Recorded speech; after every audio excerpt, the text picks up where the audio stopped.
mangsa ingsun lakune sedaya wara lawan mekak hawa kang tur angkara senadyan setan gentayangan tansah gawe rupita hingga pusing jaman hamekat ingsun iregen wiwisa murka memperharganing panca saben oleh sing mitra limandaran sekawelasan ingkang paring kamulyan jiwa kalbu samudra pepuntoning lagu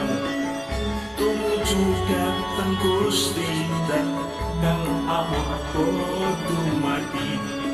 manunggaling kawula Gusti rentek ati bakal dumadi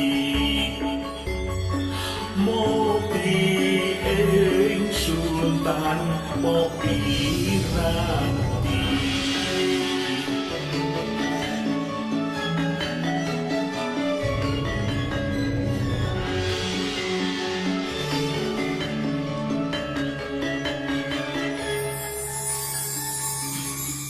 sumebar ingsun mau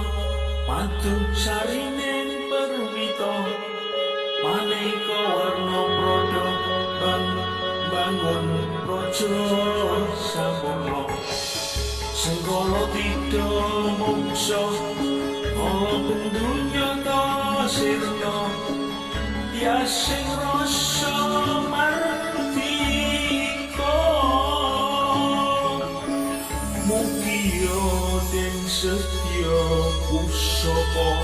kalima sada yati dadi mustika sajroning jiwa raga jamulya waskita digdaya bawa laksana biar manjing sigra ampuh sepuh butuhan kena pindelo gadah bunga sumringah datar ing sak wayah-wayah satria tata sambada wiratama katon sewu kartika ketaman wahyu ala singgo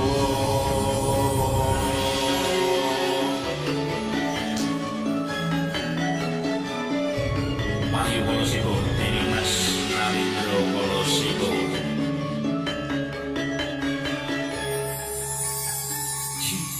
memuji ingsun kanthi suwita linuhur segara kandha arum suara dupa kumelung pinulah niat ingsun hangidung sarta kang luhur titahing sang hyang agung sing tresno tondo luhing netra rasa rasaning ati padya tirta kang suci kawistara japa mantra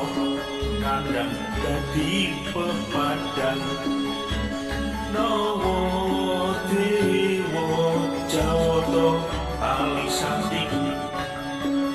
prasidya sidakara ing sana asmara raya